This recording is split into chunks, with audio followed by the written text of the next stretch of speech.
Jadi 3 Pak akhlak Rasulullah yang harus ditiru oleh kita semua. Yang pertama adalah azizun alaihi ma anittum. Apa tadi azizun alaihi ma anittum? Apa Pak?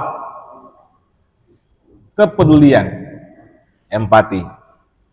Yang kedua, harisun alaikum, melakukan perubahan, reform. Yang ketiga, bil mu'minina raufur rahim, kepada orang-orang beriman sungguh luar biasa kasih sayang. Love. 3 ya, akhlak Rasulullah, empati, reform, love. Peduli, lakukan perubahan, lalu kemudian melakukan perubahannya dengan cinta kasih. Ini para wali Allah, para kekasih Allah, ini hidup dengan 3 karakter Rasulullah itu. Ya, kita perhatikan apakah ada di antara kita orang yang kita anggap soleh punya 3 karakter ini. Kalau dia soleh sih soleh, tetapi lihat tetangganya yang nggak makan, lihat tetangganya yang kekurangan, dia diem baik. Nah, itu nggak punya akhlak Rasulullah.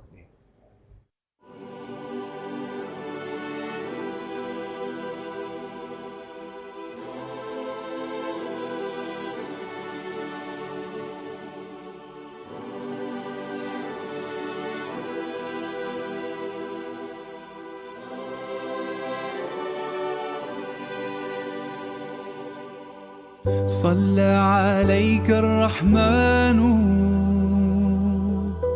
أزكى الصلاة والسلام. بسم الله الرحمن الرحيم. Assalamualaikum warahmatullahi wabarakatuh. Alhamdulillah rabbil alamin. Assalatu wassalamu ala asyrofil anbiya'i wal mursalin wa ala alihi wa sahbihi ajma'in. Rabbi sholli wa yassir wa hlul 'uqdatam min lisani yafqahu qawli. Amma ba'd. Yang sama-sama kita hormati dan kita cintai kita Bapak Ustaz Haji Andi Ramadan, yang saya hormati para pengurus TKM, hadirin jamaah yang dirahmati Allah Subhanahu wa Ta'ala. Puji syukur senantiasa kita panjatkan kepada Allah Subhanahu wa Ta'ala yang telah memberikan limpahan rahmat dan nikmatnya kepada kita semua, sehingga kita senantiasa selalu dengan kesehatan dan keistiqomahan, sehingga pada hari ini kita semua dapat hadir di Masjid Hidayah ini untuk menunaikan kewajiban kita, yaitu sholat secara berjamaah.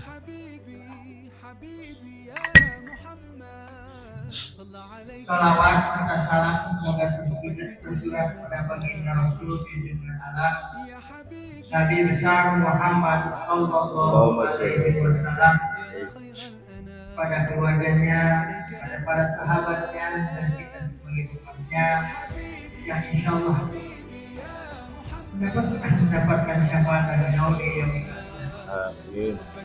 Hadirin jamaah yang dirahmati Allah Subhanahu wa Ta'ala, bagaimana biasa pada sholat subuh di sebelah nanti akan selalu diadakan pengajian hadis yang insyaallah diadakan kita. Mudah-mudahan telah kita Masjid Hidayah ini mengikuti kajian pada pagi ini, kita sama-sama pahala dan mendapatkan ridho dari Allah Subhanahu wa Ta'ala. Sebelum kita mulai, mari kita sama-sama bacakan satu Fatihah.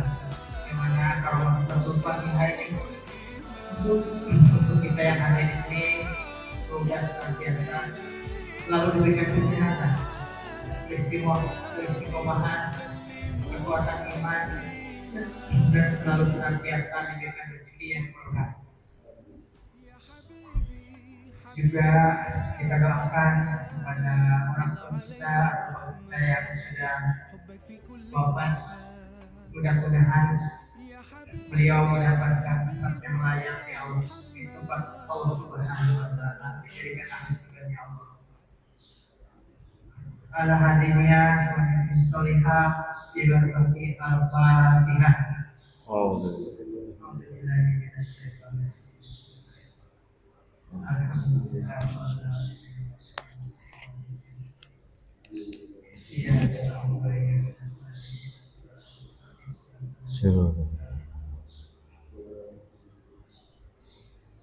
Hadirin jamaah yang dirahmati Allah Subhanahu wa Ta'ala, untuk selanjutnya mari sama-sama kita ikuti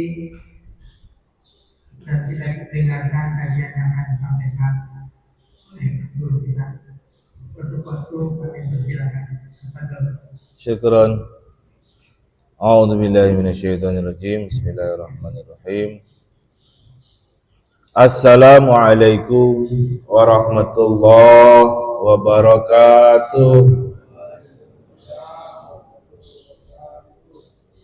Innal hamdalillah wa nahmaduhu wa nasta'inuhu wa nastaghfiruh, may yahdihillahu fahuwal muhtadi wa may yudlil fala tajida lahu waliyan mursyida. Asyhadu an la ilaha illallah wahdahu la syarika lah wa asyhadu anna Muhammadan abduhu wa rasuluhu la nabiyya ba'dah.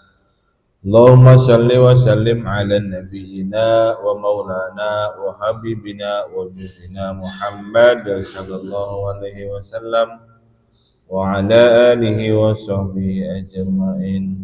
Amma ba'd. Allahumma iftah lana bi futuhil arifin. Amin. Rabbana iftah bainana wa baina qaumina bil haqqi wa anta khairul fatihin.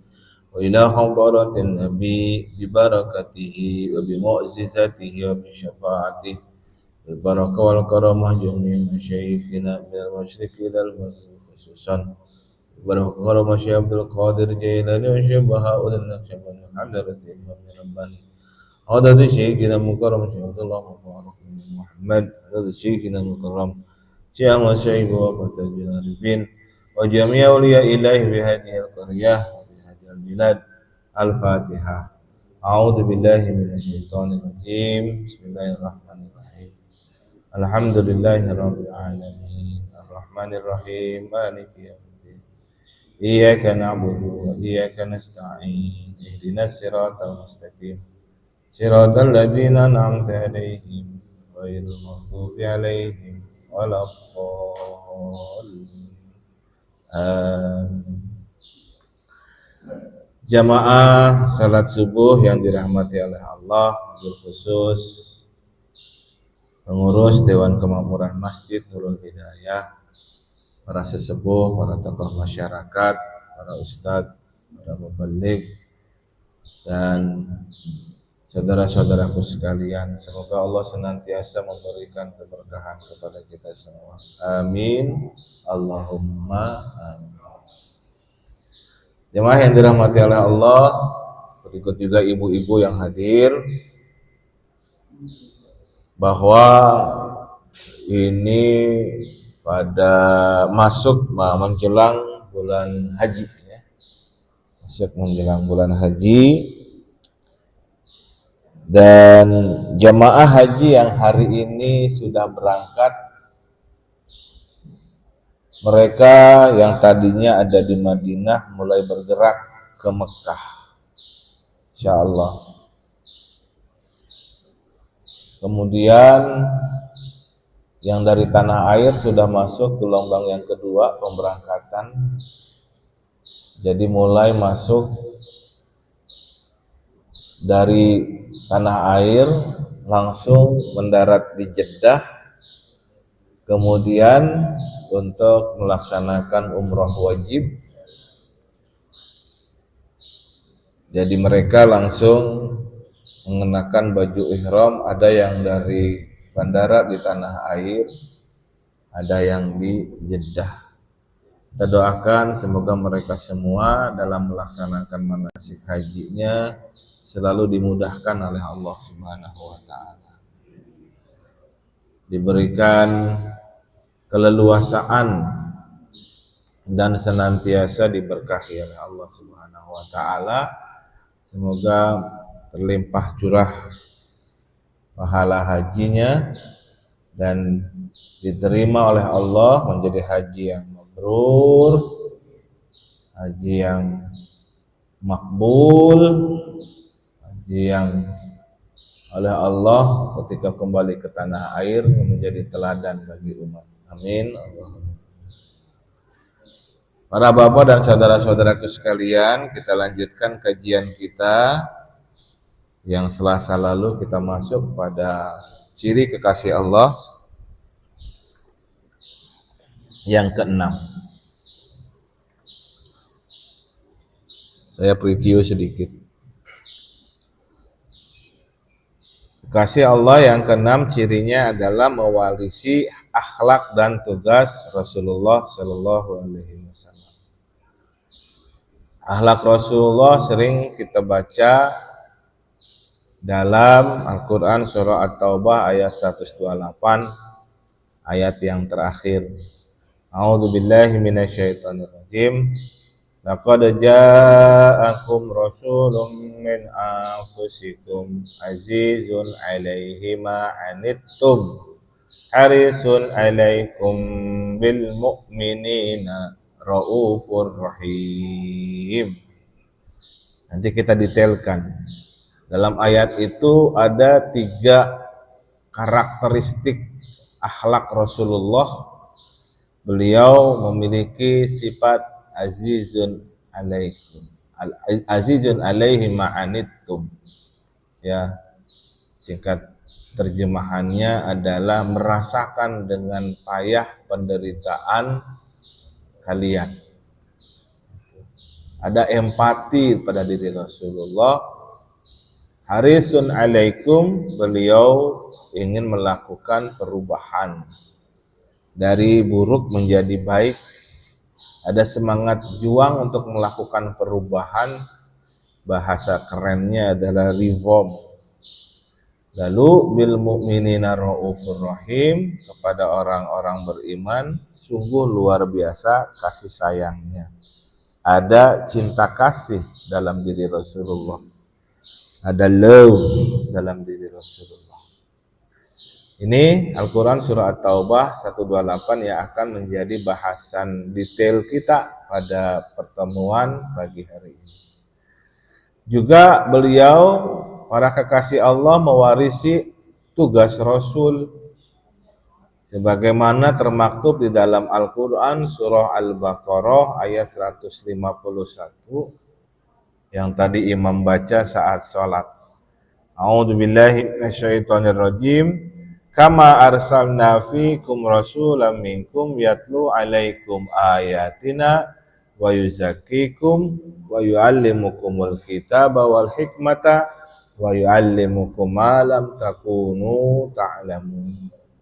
Senada dengan ayat ini adalah Al-Quran surah Al-Jumu'ah ayat 2. Ya, jadi tugas Rasulullah yatlu alaikum ayatina, menceritakan, membacakan kepada kalian ayat-ayat Allah. Kita ambil masdar dari kata yatlu adalah tilawah.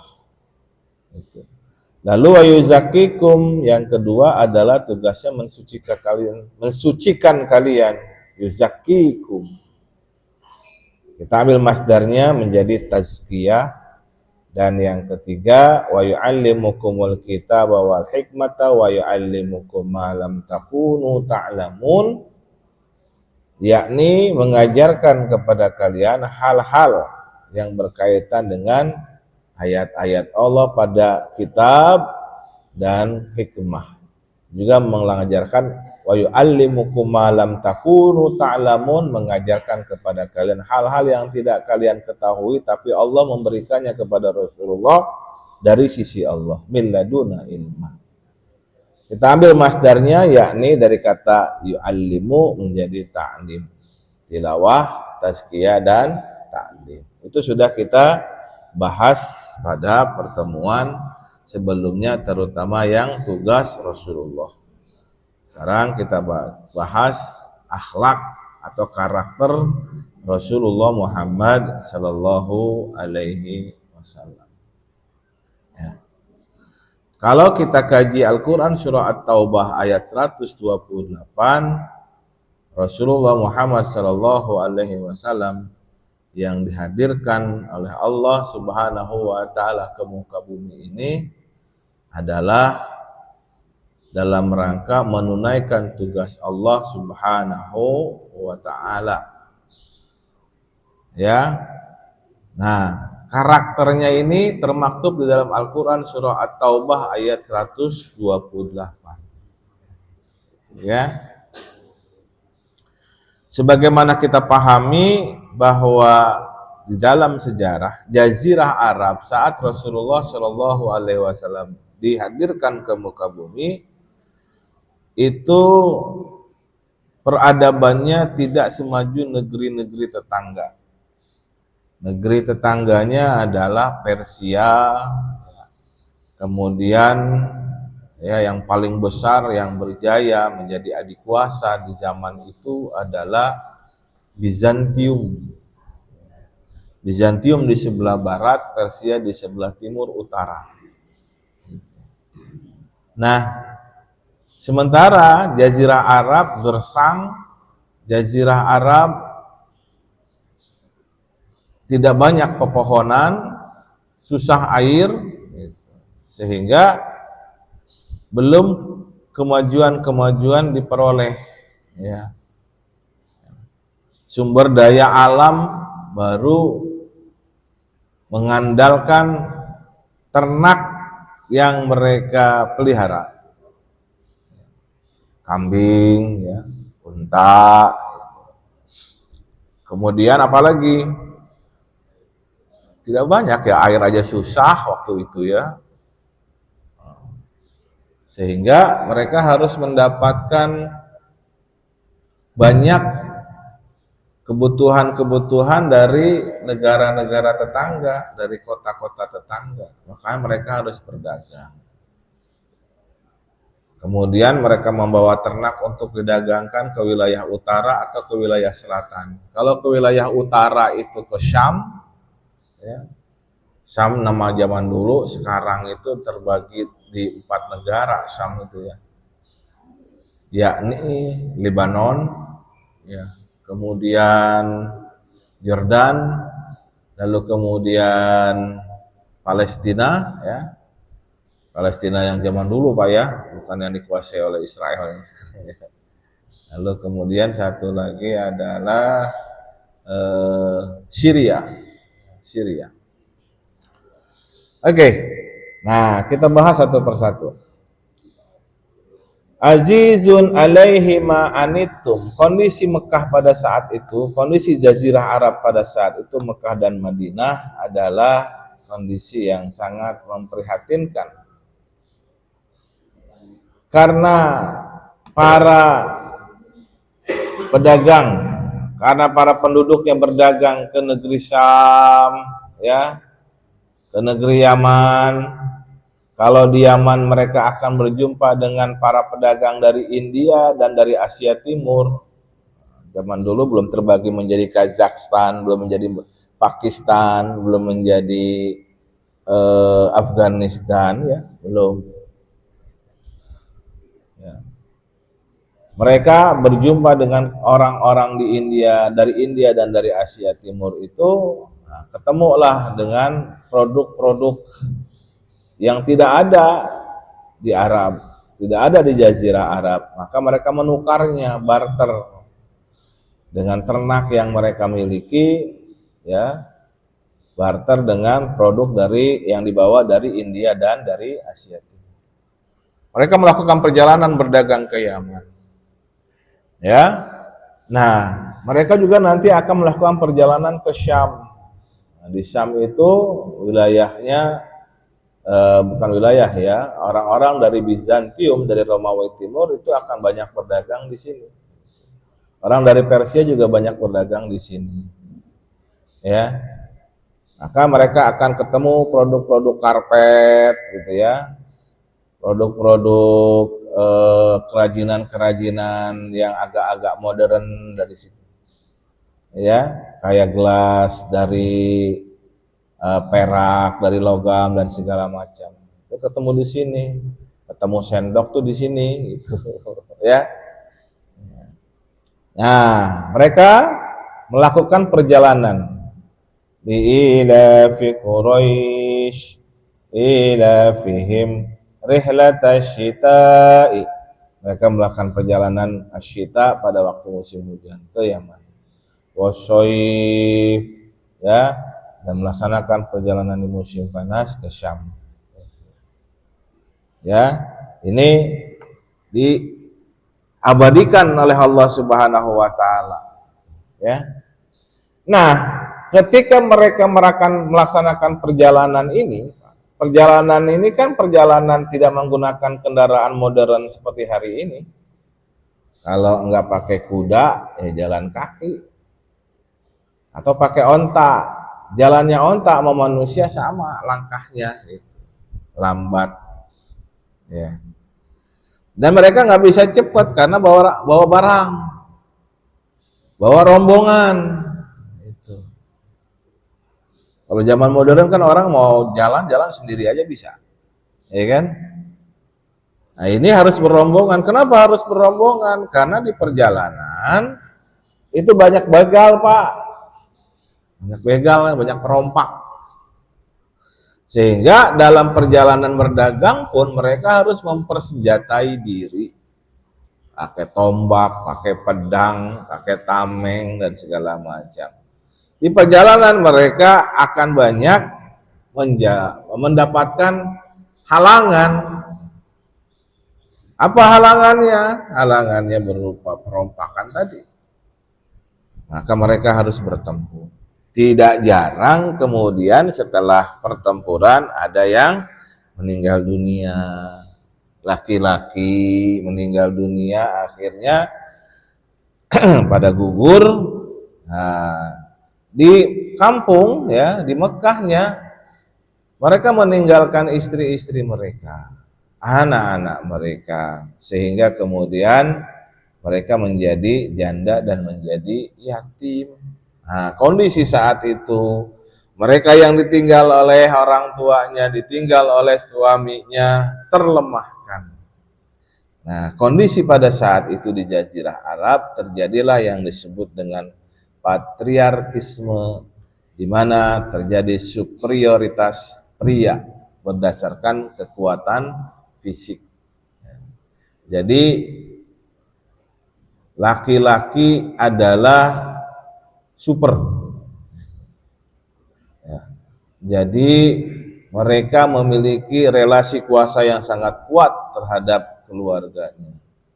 Ketika relasi kuasa hilang, suaminya meninggal dunia, suaminya gugur, maka para istrinya menjadi janda.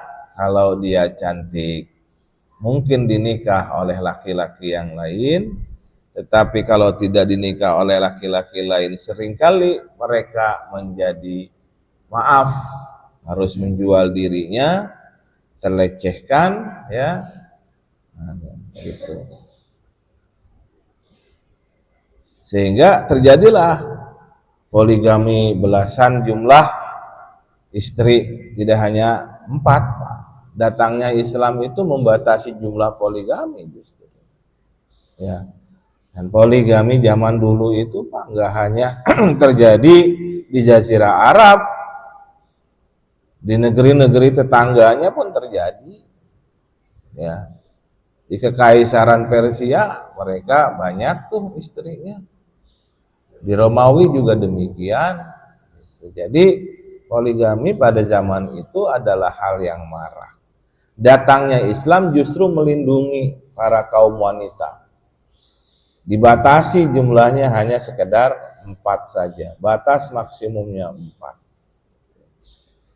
Tidak dinikah oleh orang-orang, maka mereka banyak menjual diri, terjadilah pelacuran. Tidak cantik, nggak diminati orang, akhirnya menjadi pekerja kasar, harus menghidupi dirinya dan anak-anaknya. Itu kejadian yang ada pada zaman itu. Lalu anak-anak yatimnya oleh para walinya, oleh para pelindungnya, oleh para keluarganya, nenek mamanya kalau bahasa kita ya. Kalau laki-laki, mereka yatimnya adalah laki-laki, kemudian ya dimanfaatkan, dieksploitasi. Kemudian kalau dia anak gadisnya adalah cantik ya, bahkan dipermainkan. Nah, itulah yang terjadi pada saat itu. Dan pada saat itu anak perempuan tidak mewarisi. Kalau dia cantik menjadi objek pemuas hawa nafsu, kalau dia jelek dibunuh. Ya, itu yang terjadi Pak. Maka kemudian zaman Sayyidina Umar masih belum Islam, itu beliau ketika istrinya melahirkan seorang anak perempuan, merasa tercela hidupnya, maka dibunuh anak hidup-hidup. Nah, itu yang terjadi Pak. Nah, mereka ini kaum terlemahkan, bahasa Arabnya mustadhafin. Apalagi perekonomian pada saat itu, perekonomian yang dikelola oleh para kaum kapitalis di Jazirah Arab, ya, para pemilik modal di Jazirah Arab. Dan masuk kepada perekonomian saat itu peristiwa riba, madat, ya, madat itu minum khamr Pak, minum khamrnya itu nggak tanggung-tanggung sampai mabuk-mabukan dan segala macam, ya, perjudian, perbudakan, nah itu kaum mustadhafin. Nah, Rasulullah Muhammad SAW melihat kondisi ini, azizun alaihi ma anittum. Ya. Beliau merasakan dengan payah apa yang menjadi derita. Ada empati di situ. Nah, kekasih Allah harus memiliki karakter Rasulullah ini, memiliki empati. Kita lihat kalau kita lagi main ke rumah orang soleh tertentu, ada nggak ciri-ciri karakter atau karakter Rasulullah, akhlak Rasulullah pada orang ini? Ada nggak empatinya kepada umat? Ada nggak keinginan untuk melakukan perubahan kepada umat?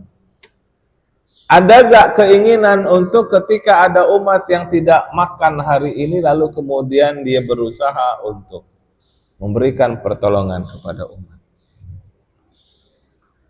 Umar bin Khattab, Sayyidina Umar bin Khattab radhiyallahu anhu, ketika beliau menjadi seorang Amirul Mukminin, itu gak pernah betah tidur malam kalau belum melihat warganya kenyang. Maka beliau melakukan inspeksi di malam hari sendirian. Datangin tetangga, apakah ada yang kelaparan atau enggak. Sampai beliau ketemu sebuah rumah yang dihuni oleh janda dan anak-anak yatimnya, dan dia dengar dari luar si janda itu lagi masak. Karena anak-anaknya belum bisa tidur kalau belum makan. Apa yang dimasak? Yang dimasak ternyata bebatuan saja. Masya Allah. Sedih beliau mendengar itu, melihat itu, lalu kemudian beliau ke Baitul Mal. Beliau panggul sendiri gandum di atas pundaknya, lalu diberikan kepada si janda tersebut dan anak-anak. Nah, itu karakter kepedulian karakter empati yang ditunjukkan oleh seorang pemimpin sekelas Sayyidina Umar bin Khattab. Demikian juga Rasulullah Muhammad SAW telah mencontohkannya kepada Sayyidina Umar sehingga Sayyidina Umar mampu melakukan hal tersebut. Ya. Azizun alaihi ma anittum. Oke. Yang kedua, harisun alaikum. Rasulullah Shallallahu alaihi wasallam sadar dengan kondisi saat itu, maka beliau sering naik ke bukit. Ya. Beliau naik lalu kemudian ya ke Jabal apa Pak? Jabal Nur. Beliau melihat dari ketinggian Jabal Nur itu kondisi Mekah. Mekah saat itu belum seperti ini Pak. Ini udah tahun 1900-an Pak, sudah mulai banyak berdiri bangunan-bangunan di sekitaran Mekah, di sekitaran Ka'bah. Dulu belum ada bangunan kayak gini nih, belum ada hotel-hotel tinggi kayak gini. Ya. Gersang. Tidak ada air. Susah, bukan tidak ada, susah air, ya. Nah, lihat kondisi patriarkisme di situ, kaum janda dan yatim terabaikan. Beliau kemudian bermunajat kepada Allah di atas bukit Jabal Nur, lalu kemudian di guanya beliau bermunajat, memohon kepada Yang Maha Kuasa untuk memberikan pencerahan kepada dirinya supaya dia mampu melakukan perbaikan kepada umat. Maka selain kepedulian dalam diri Rasulullah Shallallahu alaihi wasallam, ada harisun alaikum. Beliau sangat ingin membawa perbaikan. Harisun alaikum. Haris, ya. Punya giroh untuk melakukan perbaikan. Ada semangat reformasi dalam diri Rasulullah. Tatanan kehidupan seperti ini ingin diperbaiki olehnya. Tidak ingin terus-terusan seperti itu. Maka ciri khas kekasih Allah yang kedua, mewarisi akhlak Rasulullah berupa reform. Harisun alaikum. Ya, ingin melakukan perubahan kepada umat supaya umat menjadi lebih sejahtera, supaya umat menjadi lebih nyaman hidupnya. Ya. Nah, pada saatnya beliau melakukan reform, setelah mendapatkan inspirasi dari Allah, mendapatkan wahyu dari Allah berupa ayat Al-Quran, surah Al-Alaq ayat pertama sampai dengan ayat 5, maka beliau menyebarkan firman-firman Allah ini kepada umat. Ya, semangat reform ini sudah ada pada diri Rasulullah Muhammad SAW. Pada waktunya beliau harus hijrah. Ya, singkat cerita, lalu dia hijrahnya kemana? Hijrahnya ke Yasrib, di mana Yasrib saat itu dihuni kebanyakan oleh orang-orang Yahudi, Pak. Jadi mayoritinya orang-orang Yahudi sebenarnya. Yahudi Qaynuqa, Yahudi Quraizah, dan Yahudi Nazir. Orang tua mereka yang pertama kali mendiami Madinah, mendiami Yasrib, namanya Pak Yasrib. Itu yang majority. Ya. Penduduk kedua yang terbanyak di kota Yasrib saat itu adalah orang-orang Arab. Orang-orang Arab saat itu masih menyembah berhala. Itu paganisme. Ada orang-orang Yahudi yang memang dibawa agama ini oleh Nabi Musa alaihi salam, ya. Dibawa, ya, bukan dibawa sebenarnya, memang Allah turunkan, ya, itu.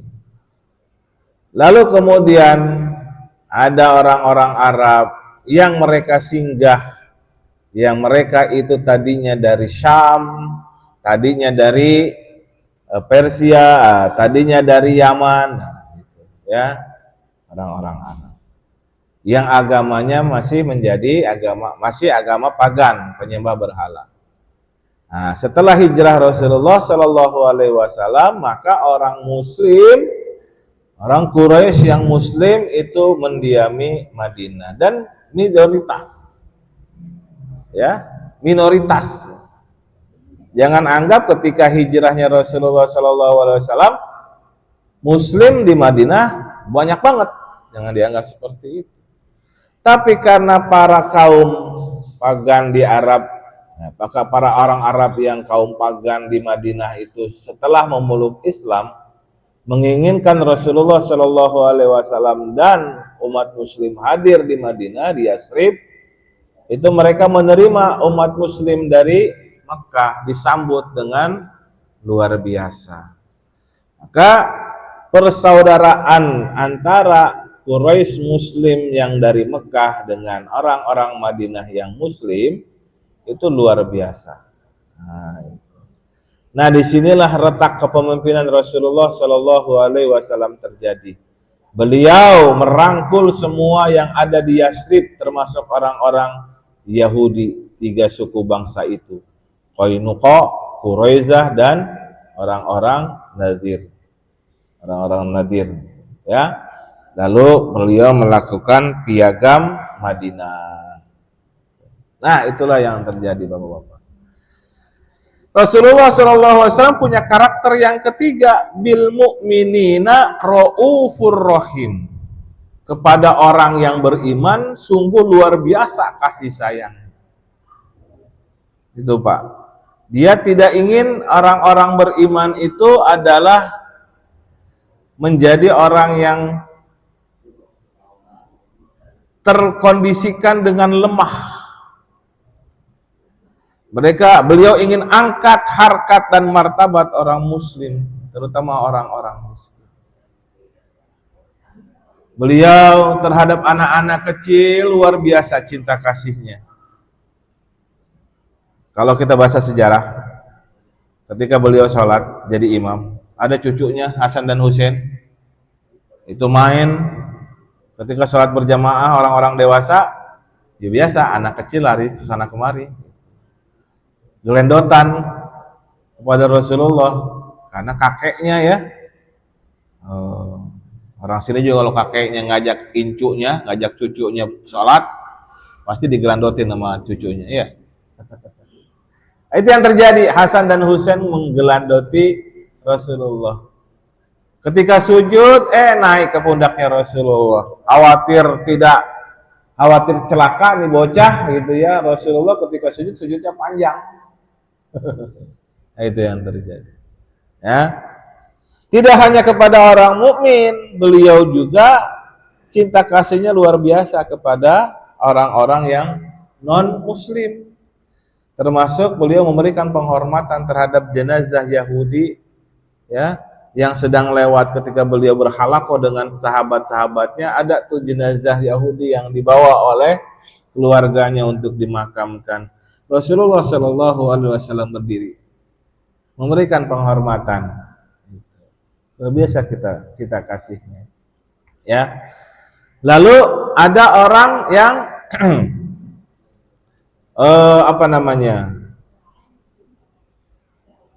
beliau raja, ya, Raja Najasyi, Raja Ethiopia, meninggal dunia. Lalu Rasulullah Shallallahu Alaihi Wasallam memerintahkan kepada para sahabat untuk sama-sama melaksanakan sholat goib kepada Raja Najasyi. Ternyata Raja Najasyi ini adalah Muslim. Muslimnya gimana, Pak? Muslimnya ketika orang yang hijrah pertama kali ke kawasan Ethiopia, ke kawasan Habasyah, itu yang dipimpin oleh paman Rasulullah Ja'far bin Abdul Muthalib, itu beliau Raja Najasyi ini tadinya Kristiani Tulen, membaca Alkitab. Jadi apa yang terjadi di Bible dia paham. Dikonfirmasi ketika orang-orang Mekah yang hijrah ke Habasyah menghadap Raja Najash, ditanyain tuh macam-macam karakter-karakter Rasulullah. Persis sama dengan apa yang ada di Bible, sehingga kemudian beliau bersyahadah meskipun tidak pernah berjumpa dengan Rasulullah Muhammad Sallallahu Alaihi Wasallam. Ini Raja Najash. Nah, bapak-bapak dan saudara-saudara yang dirahmati oleh Allah, bil mu'minina raufur rahim. Beliau punya karakter, memiliki cinta kasih yang luar biasa terhadap sesama orang beriman. Amat besar cinta kasihnya, ada love. Jadi 3 Pak akhlak Rasulullah yang harus ditiru oleh kita semua. Yang pertama adalah azizun alaihi ma anitum. Apa tadi azizun alaihi ma anitum? Apa Pak? Kepedulian, empati. Yang kedua, harisun alaikum, melakukan perubahan, reform. Yang ketiga, bil mu'minina raufur rahim, kepada orang-orang beriman sungguh luar biasa kasih sayang. Love. 3 ya, akhlak Rasulullah, empati, reform, love. Peduli, lakukan perubahan, lalu kemudian melakukan perubahannya dengan cinta kasih. Ini para wali Allah, para kekasih Allah, ini hidup dengan 3 karakter Rasulullah itu. Ya, kita perhatikan apakah ada di antara kita orang yang kita anggap soleh punya 3 karakter ini. Kalau dia soleh sih soleh, tetapi lihat tetangganya yang nggak makan, lihat tetangganya yang kekurangan, dia diem baik. Nah, itu nggak punya akhlak Rasulullah. Nggak ada kepedulian terhadap tetangga, itu nggak punya akhlak Rasulullah. Nah, ini langsung tuh dari daftar yang kita pegang itu, kalau misalkan didaftar oleh kita, oh ini bukan. Nah, gitu. Ya. Masya Allah. Nah, para bapak dan saudara-saudaraku yang dirahmati oleh Allah Subhanahu wa Ta'ala, ke-6 karakter ini, ke-6 ciri ini, ya, kekasih-kekasih Allah, kita urut dari awal, ya. Mereka pertama karakternya memiliki yang disebut dengan ketentraman. Ya, ini karakter yang pertama, tentram. Kenapa mereka bisa tentram? Karena mereka adalah orang yang beriman dan bertakwa kepada Allah. Lalu oleh Allah diberikan kabar gembira. Lahumul busyra fil hayatid dunya wa fil akhirah. Ya, la tabdila li kalimatillahi dzalika huwal fawzul adzim. Yang kedua, gemar beribadah. Ya. Man adali waliyan faqad azantuhu bil harb. Orang-orang yang memusuhi kekasihku, kuizinkan untuk memeranginya. Kenapa mereka sampai dikasihi oleh Allah?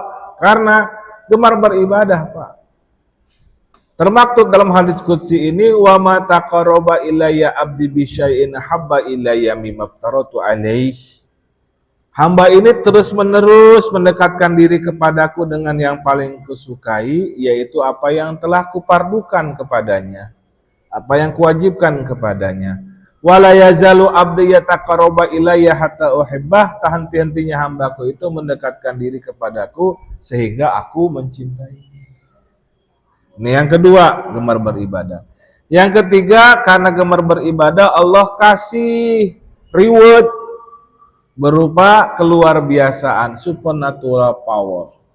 Fa idza ahbabtuhu kuntu sam'ahu alladhi yasma'u bih, wa basarahu alladhi yubsiru bih, wa yadahu allati yabtisu bih, wa rijlahu allati yamshi biha wa la in sa'alanni la utiyanna wa la in asta'adani la uiyanna.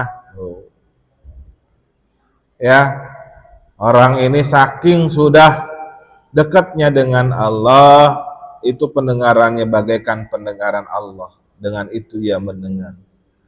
Menjadi penglihatan Allah, dengan itu ia menatap. Menjadi kedua tangannya, dalam tanda kutip kedua tangannya Allah, dengan itu ia bekerja. Menjadi kedua kakinya Allah, dengan itu ia berjalan. Masya Allah. Jika ia meminta kepadaku, pasti kuberikan. Jika ia berlindung padaku, pasti kulindungi. Ini keluar biasaan yang diberikan oleh Allah kepada wali Allah, kepada kekasih Allah. Sikap kekasih Allah terhadap keluar biasaan yang diberikan oleh Allah, beliau cenderung sembunyikan. Karena bagi beliau, karomah adalah aurah. Dan beliau tauhidnya murni. Ya, kekasih-kekasih Allah ini tauhidnya murni. Mereka nggak punya hajat kepada orang lain. Ya, tidak tampakkan hajat kepada orang lain. Innila uridu illa uridu. Sesungguhnya aku tidak punya keinginan kecuali yang berjalan kepadaku adalah keinginan Engkau ya Allah. Mereka memprinsipkan dirinya, I am nothing, saya bukan apa-apa. Ya. Saya bukan siapa-siapa. La haula wala quwwata illa billah. Dirinya adalah al-faqir. Yang punya kekayaan hanya Allah. Yang punya kuasa atas segalanya hanya Allah. Bahkan dirinya bisa sedekah itu karena Allah. Dirinya bisa berbuat baik itu karena Allah yang memperjalankan. Dirinya bisa sholat berjamaah di masjid, bisa istiqomah, itu karena Allah yang membisahkan, yang memampukan. Nah, itu, ya. Bukan karena usahanya sendiri. Diperjalankan oleh Allah Subhanahu wa Ta'ala. Masya Allah. Dan yang terakhir adalah punya akhlak sebagaimana akhlak Rasulullah, punya tugas sebagaimana tugas Rasulullah yang sudah kita bahas. Tuh Pak, cari 6 karakteristik para kekasih Allah ini. Ya, cari. Susah Pak nyarinya. Ya, karena di zaman sekarang udah jarang orang yang kayak begini. Ya, maka kemudian kalau kita susah nyarinya, doa. Minta kepada Allah agar diberikan orang yang mampu memberikan irsyad kepada kita. Mereka adalah kekasih Allah yang memberikan irsyad, seorang mursyid yang mampu mentilawah, mentazkiyah dan mentalim terhadap diri kita, yang tugasnya yang 3T tadi musalsal sampai kepada Rasulullah dan Allah Subhanahu wa Ta'ala. Lakukan sholat hajat, istikharah untuk mendapatkan bimbingan kekasih Allah ini. Karena menurut surat Al-Kahfi ayat 17, surah yang ke-18, A'udzubillahi minasyaitonirrajim, may yahdillahu fahuwal muhtadi wa may yudlil falan tajida lahu waliyyan mursyida.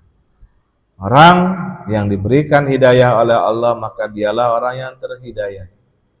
Dan orang-orang yang disesatkan oleh Allah Subhanahu wa Ta'ala maka tak akan kamu dapatkan baginya seorang kekasih Allah yang mursyid, yang memberikan bimbingan. Maka mafhum mukhalafahnya berarti orang yang terhidayahi oleh Allah adalah orang yang bertemu, dibimbing oleh seorang wali mursyid. Ya, Masya Allah. Orang yang disesatkan oleh Allah seumur hidupnya nggak ketemu wali mursyid. Naudzubillahi min dzalik. Ya. Rasulullah seorang nabi, seorang rasul juga menjadi mursyid daripada sahabat-sahabatnya. Orang yang memberikan irsyad kepada para sahabat. Digantikan posisinya setelah Rasulullah wafat oleh para khulafa'u, para pengganti ar-rasyidin yang memberikan bimbingan. Siapa? Sayyidina Abu Bakar As-Siddiq, Sayyidina Umar bin Khattab, Sayyidina Utsman bin Affan, Sayyidina Ali bin Abi Thalib. Terus sampai ke zaman tabi'in tabiut tabiin. Mudah-mudahan Allah berikan jodoh kita bertemu dengan orang soleh tersebut. Amin. Allahumma. Saya cukupkan demikian Bapak-bapak. Mudah-mudahan Allah berikan cahaya hidayah kepada kita. Ada yang mau didiskusikan? Silakan. Ada waktu 5 menit. Waalaikumsalam warahmatullahi wabarakatuh. Ya. Bahasa kita memang banyak ya. Padahal sebenarnya kalau boleh kita cari hakikinya ya satu. Ya. Ya petunjuk bahasa kita, bahasa Arabnya ya hidayah. Tapi apakah hidayah itu menjadi taufik atau tidak? Nah, itu beda, gitu ya. Ketika petunjuk ya atau hidayah itu sampai kepada orang, maka orang itu tergerakkan untuk melakukan hal-hal yang baik. Nah, itu menjadi taufik namanya. Gitu. Orang nggak pernah sholat, tapi dulu pernah dididik oleh orang tuanya, gitu ya, untuk belajar sholat. Tapi karena pergaulan, ya, akhirnya untuk sementara waktu dia belok dulu tuh. Harusnya jalannya lurus, dia ikutin. Ini belok dulu nih, ke kiri atau ke kanan. Pada waktunya karena orang tuanya doa terus sama Allah, tiap malam saat tahajud dia doain anaknya supaya anaknya menjadi anak yang soleh, supaya anaknya taubat kepada Allah Subhanahu wa Ta'ala. Akhirnya Allah terima tuh dia punya munajat. Allah kasih hidayah kepada orang yang tadi sempat belok ke kanan, belok ke kiri dulu. Lalu dia mau untuk taubat. Nah, situlah yang disebut dengan hidayah. Itu Pak. Ada lagi? Beres? Mudah-mudahan bermanfaat ya. Mudah-mudahan kita semua mampu melaksanakan apa yang Allah perintahkan kepada kita dan menjauhi apa yang Allah larang. Amin. Allahumma amin. Kita berdoa. Bismillahirrahmanirrahim. Allahumma shalli ala sayyidina Muhammad wa ala ali sayyidina Muhammad. Salatan tunjina biha min jami'il ahwali wal afati wa taqdilana biha jami'al hajat wa tutahhiruna biha min jami'is sayyi'at. Wa tarfa'una biha indaka ala darajat wa tuballighuna biha salqayati min jami'il khairat bil hayati wa ba'dal mamat. Innal ladzina yubayyi'unaka innama yubayyi'una Allah yadullahi fawqa aydihim faman nakatha fa innama yusalla nafsihi wa man awfa bima hada alaihi Allah fa sayutihi ajran azima. Ya Allah, ya Allah, ya Allah, Anta sami, Anta basir, Anta syahidun alaina. Engkau maha mendengar, Engkau maha melihat, Engkau maha menyaksikan kami semua yang berkumpul di pagi hari ini.